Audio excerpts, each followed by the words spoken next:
மக்களை இந்த வீடியோவில் நம்ம என்ன பேச போகிறோம்னா பிஜேபி இருக்குது பார்த்தீங்களா, இந்த கட்சி உங்களுக்கு பிடிக்கல. ஆனால் இந்தியாவோட மிக முக்கியமான கட்சி. அந்த மிக முக்கியமான கட்சியில் தலைமை பதவியில் சில மாற்றங்கள் ஏற்பட போகுது. இந்த விஷயமானது ஆகஸ்ட் மாதம் நடக்க போகுது அப்படிங்கிறது பெரிய லெவலில் சொல்கிறாங்க. பிஜேபியில் பார்த்தீங்கன்னா இதற்கு முன்னாடி தலைவராக இருந்த அமித்ஷா என்ன பண்ணாரோ நட்டா அவர்களும் அதே தான் பண்ண போகிறாங்க. அமித்ஷாஜி என்ன பண்ணாங்களோ நட்டாஜியும் அதே தான் ஃபாலோ பண்ண போகிறாங்க. ஸோ இந்த விஷயங்களை பற்றி தெளிவாக இந்த வீடியோவில் பேசலாம்னு நினைக்கிறேன். வணக்கங்கள், வாங்க பதிவுக்குள்ளே போகலாம். இப்போ முதல் விஷயம் மக்களே, பிஜேபியில் பார்த்தீங்கன்னா 2019 அமித்ஷா அவர்கள் அப்போ தலைவராக இருந்தாங்க. தலைவராக இருக்கும்போது பிஜேபி அப்போ தனிப்பெரும்பான்மையாக பெரிய லெவலில் வெற்றி பெறுது. அப்போ மோடிஜி என்ன சொல்கிறாங்கன்னா, அமித்ஷாஜி நீங்கள் உள்ளே வந்துருங்க அரசாங்கத்துக்குள்ளே அப்படின்னு சொல்லி அரசாங்கத்துக்குள்ளே அமித்ஷாஜி உள்ளே வராங்க. அப்போது பார்த்தீங்கன்னா இன்றைக்கி வந்து அமைச்சராக பதவி ஏற்றுக்கிட்ட போது நேற்று வந்து கட்சியோட தலைவர் பதவியை ராஜினாமா பண்ணலை. அப்போ பார்த்தீங்கன்னா பிஜேபி தங்களுடைய அரசியல் வரலாற்றில் முதலாக செயல் தலைவர் அப்படிங்கிற ஒரு பதவியை உருவாக்கினதா அந்த காலகட்டத்தில் பெரிய லெவலில் பேசப்பட்டுச்சு.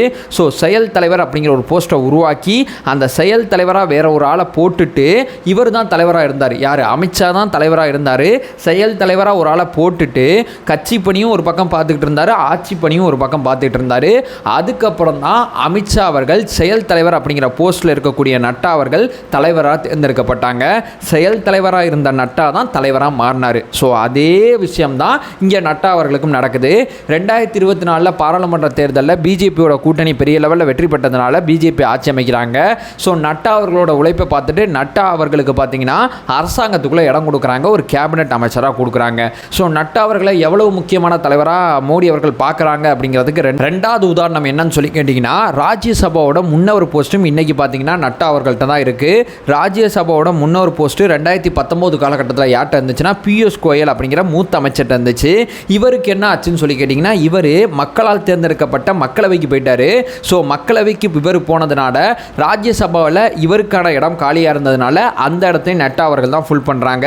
ஸோ ராஜ்யசபாவில் பிஜேபியோட எம்பிக்கள் என்ன முடிவெடுக்கணும் அப்படின்னு சொல்லி அந்த இடத்துல பிஜேபியோட எம்பிக்களை வழிநடத்தக்கூடிய மிக முக்கியமான பொறுப்பு இன்றைக்கி நட்டா அவர்கள்ட்ட தான் இருக்குது. நம்ம முன்னாடி பேசுகிறபடி கேபினெட் அந்தஸ்தும் இருக்குது, இப்போ தலைவர் பதவியும் இருக்குது. ஸோ நட்டா அவர்களோட பதவிக்காலம் ஜனவரி மாதமே 2024 ஜனவரி மாதமே வந்து இவரோட பதவிக்காலம் முடிஞ்சு போச்சு.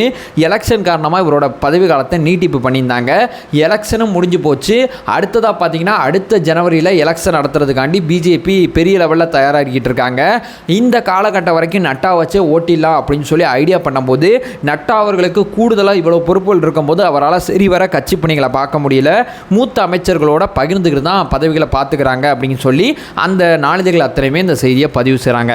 இப்போ என்னப்பா பஞ்சாயத்து அப்படின்னு சொல்லி கேட்டிங்கன்னா, ஆகஸ்ட் மாதத்தில் பார்த்தீங்கன்னா பிஜேபி ஆர்எஸ்எஸ் ரெண்டு பேரும் பார்த்தீங்கன்னா கேரளாவில் ஒரு ஒருங்கிணைப்பு மாநாடு அப்படின்னு சொல்லி ஒரு மாநாடு நடத்துவாங்கன்னா வருஷம் அந்த மாநாடு நடக்கும்னு சொல்கிறாங்க. ஆனால் பெரிய லெவலில் இந்த மாநாடு நடக்கிறத செய்திகளில் பார்க்க முடியாதுன்னு சொல்கிறாங்க. இந்த மாநாடு இந்த வாட்டி நடக்க போகுது. இந்த மாநாட்டில் பிஜேபி என்ன பண்ணும்னா கட்சி சார்ந்த செயல்பாடுகள் அத்தனையுமே ரிப்போர்ட்டாக ஆர்எஸ்எஸ்கிட்ட கொண்டு போய் கொடுக்கும் அப்படிங்கிற விஷயத்தை சொல்கிறாங்க. இந்த மாநாடுக்கு முன்னாடியோ அல்லது இந்த மாநாட்டுக்கு அப்புறமோ பிஜேபியோட செயல் தலைவர் அப்படிங்கிற போஸ்ட்டை அமித்ஷாக்கு உருவாக்கின மாதிரி இங்கேயும் ஒரு செயல் தலைவராக ஒருத்தரை போடுவாங்க. செயல் தலைவராக ஒரு போஸ்ட்டை போட்டு அந்த செயல் தலைவர் முழுமையாக அந்த பணிகளை ஒரு பக்கம் பார்த்துக்கிட்டே இருப்பார். நட்டாவை கொஞ்சம் ஃப்ரீ பண்ணி விடுவாங்க. ஜனவரி மாதம் பார்த்தீங்கன்னா பிஜேபியோட தலைவராக அந்த செயல் தலைவரை தேர்ந்தெடுக்க வாய்ப்பு இருக்குது. அல்லது வேற ஒருத்தர் அந்த செயல் தலைவர் போஸ்ட்டில் இருக்கக்கூடிய நபரை தாண்டி வேற ஒருத்தர் வந்து பிஜேபியோட தலைமையை அலங்கரிக்க வாய்ப்பு இருக்குது அப்படிங்கிற விஷயத்தை சொல்கிறாங்க. ஸோ அமித்ஷா அவர்களை எப்படி அரசாங்கத்துக்குள்ளே கொண்டு வந்த மாதிரியும் நட்டா அவர்களையும் அதே மாதிரி அரசாங்கத்துக்குள்ளே கொண்டு வராங்க.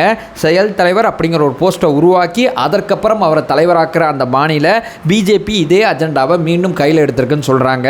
இந்தியாவோட மிக முக்கியமான கட்சி அடுத்த ஆகஸ்ட் மாதத்தில் பார்த்தீங்கன்னா செயல் தலைவர் அப்படிங்கிற ஒரு செய்தியானது நம்ம கேள்விப்படுறதுக்கு நிறைய வாய்ப்பு இருக்குது. அந்த செயல் தலைவராக யாரை நியமிக்க போகிறாங்க அப்படிங்கிறது $1 மில்லியன் கேள்வியாக இருக்குது. ஏன்னா தலைவர் லேஸில் பார்த்தீங்கன்னா நம்ம ஆல்ரெடி பார்த்துட்டோம், 4க்கும் மேற்பட்ட நபர்கள் இருக்காங்க. கூடுதலாக சில பேரை சேர்த்து 6-7 பேர் வந்து அந்த தலைவர் ரேஸில் இருக்காங்க. இந்த 6-7 பேரில் பார்த்தீங்கன்னா யார் தலைவராக போகிறாங்க அப்படிங்கிறது $1 மில்லியன் கேள்வியாக இருக்குது. ஸோ ஆகஸ்ட் மாதத்தில் பார்த்தீங்கன்னா அந்த மாநாட்டுக்கு முன்பாவோ அந்த மாநாட்டுக்கு அப்புறமோ பிஜேபியோட தலைமை பதவியில் செயல் தலைவர் அப்படிங்கிற ஒரு போஸ்ட் உருவாகும். இந்த செய்தியை நம்ம கூடிய விரைவில் பார்க்கலாம் அப்படிங்கிறதான் இந்த வீடியோவில் ஷேர் பண்ணுறோம். நம்ம சேனலை ஃபர்தராக ஃபாலோ பண்ணிங்கன்னா பொலிட்டிக்கல் ரீதியாக பல்வேறு விஷயங்களை பற்றி பேசிகிட்டு இருக்கோம். நம்மளோட ஒரே இலக்கு அறியாமை அகற்ற வேண்டும், அறியாமை அகற்றப்பட வேண்டும். Thank you so much.